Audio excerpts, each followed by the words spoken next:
Are we in? We're in. We're on. This is GTV, Educational Perspectives. It's Tuesday today. It's Tuesday the, to think about this, 11, 12, 13. It's Tuesday the 13th of September 2011. This is our blog on education and education-related topics.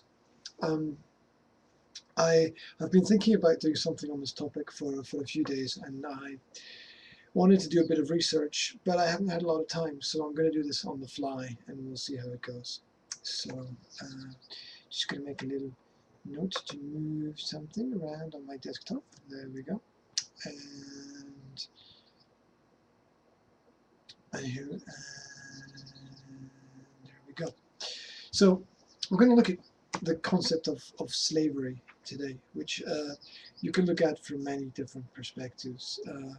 Although essentially it would just be a person who has absolutely no control over their life and is perhaps mistreated or abused by others, which I can think of a lot of examples in the modern world that are like that. But anyway, the Slavery Act 1833 in Great Britain. The common law of England did not recognise anyone as a slave, although in Scotland, which does not have the common law, bondage still existed until the late 18th century when it was abolished by legislation.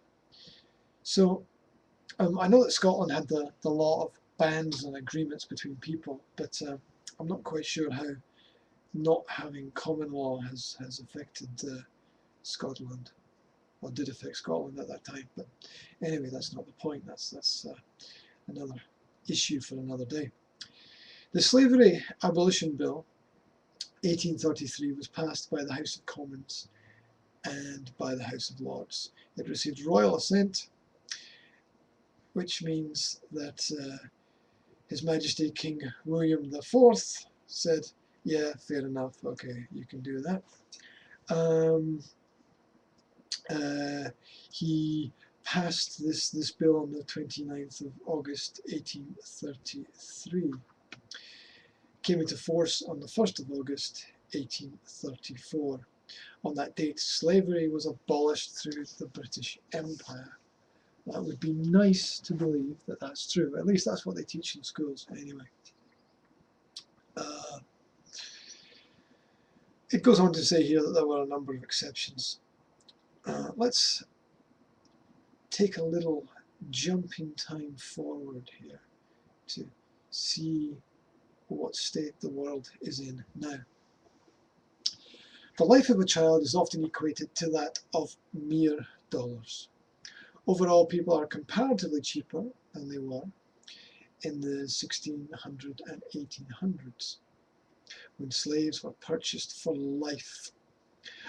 It was such a task to be an owner of this slave for life. It would obviously have been much easier if you could just have them for periods of times and then pass them on to other people, which is what they do now, surprisingly.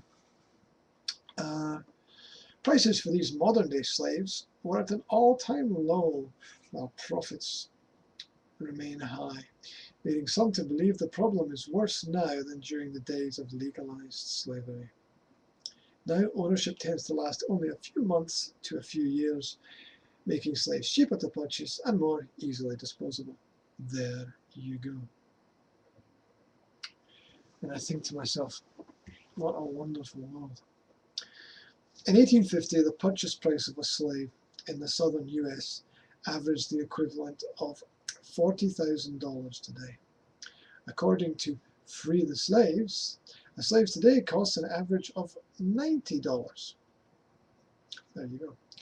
People have become a disposable commodity, cheap and easy labor one can just toss out when no longer needed. Yes, the people are becoming plastic like everything else in the environment. Globalization and the post-World War II population boom have increased access to and lowered the cost of transportation, which has in turn contributed to the increased levels of global slavery. Victims are often driven into slavery by severe poverty or acute need for economic gain. Essentially, nobody wants to be a slave, nobody asks to be a slave, and this blaming the victim policy, you can take that and you can stuff it somewhere. Additionally, the ethnicity of today's slave is rarely important. Prison Planet. Yeah. However, age and gender all too often are, and thus women and children, make up the majority of modern slavery victims. Yeah, don't be a victim. It's good advice. What is modern slavery?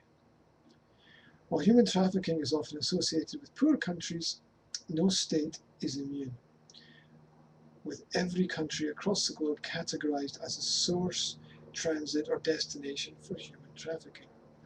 Modern slavery comes in various forms, flavors, shapes, sizes. Sex trafficking and slavery, debt bondage, bonded labor, domestic servitude, involuntary servitude, child labor, child soldiering. Wonderful, isn't it, how we've developed and progressed in the modern world. In the case of sex trafficking, the victim is acquired for the purposes of sexual exploitation and or commercial sex acts. Debt bondage, legally termed bonded labor, occurs when an unwarranted bond or debt, often inherited, is used to enslave an individual. Inherited debt. Fantastic. Domestic servitude occurs when a person is enslaved in a private home and used for household chores and other violations. Involuntary servitude involves a situation in which labourers work under some kind of physical or psychological force that prevents them from leaving. Just about everybody working in a pub or bar, I imagine. Or cleaning the floor somewhere. Chattel slavery is the long-term ownership of a slave, and is most often racially based. Staggering numbers. Estimates vary as to the number of modern-day slaves. According to the International Labour Organization, there are 12.3 million adults and children who are trafficked around the globe for the purpose of forced prostitution, bonded labour, and forced labour. Not including the people who actually have jobs and are forced to go and do those things as well. Of these victims, the International Labour Organization estimates that at least 1.39 million victims are of commercial sexual servitude, both transnationally and within countries. The average age of entry into commercial sexual exploitation in the United States is 12 to 14 years old. My, how we have progressed in this world, how we have taken leaps and bounds forward. Well, I will post up links to that article and we'll move on to trying to look at some statistics here. This is from Child Labour, who have written at the top of their page, school is the best place to work. There's no escape, is there, from this matrix, this global barbed wire fence that surrounds us physically and mentally. The reality, there are, according to this webpage, 218 million child labourers in the world. 14% of them, of 14% of children between the ages of 5 and 17 are child labourers. 14%. That's ridiculous. 1 in 7 children around the world is a child labourer. I mean, I'm not against children getting experience in work, but at the same time, I'm not sure that school is going to save them from that. Although maybe it did, because in the past, if you look at schools and workhouses, when the workhouses closed, all the children went off to the schools, and I guess their quality of life in some ways increased, but in terms of, say, families, the quality of life has obviously been completely destroyed. Anyway, in some countries, for example, Mali, 63% of children are child laborers. That's disgraceful. 38% of children in Cambodia are child laborers. 47% in Burkina Faso are child laborers. 22% of child laborers work in retail, restaurants, hotels, transport, finance, business, community, and social services. And they grow up. Wonderful. 9% of child laborers work in industry, mining, quarrying, manufacturing, construction, and public utilities. Every year, 22,000 children die in work-related accidents. It's just absolutely shocking. 69% of child laborers work in agriculture, hunting, forestry, fishing, and so on. The proportion of girls working is not decreasing. And there are some various statistics and bar graphs here, little pie charts that show age, gender, type of work, incidents. What's interesting here is the poverty cycle and how poverty is also key in creating this concept of modern slavery. So much for this modern society creating a financial market that would allow people to free themselves from slavery. It has increased various standards of living, but there's been a price to pay for that. And how can we justify things as moving forward when we still have the same problems we've always had? We just have more distractions so that we don't actually view those problems. We have the new books that are being released, we have the new music that's coming out, we have the new television shows that we have to watch, we have the great new sporting achievements that happen every day and every year. It's a circus. It's a circus. Anyway, this cycle of child labor that perpetuates poverty goes like this. A family living in poverty cannot afford to send their children to school. I'm not sure if I agree with that. Why would they want to send their children to school? Except maybe to get a school meal. Anyway, children are forced to work because of that. Children receive little or no education. Children grow up without basic skills and education.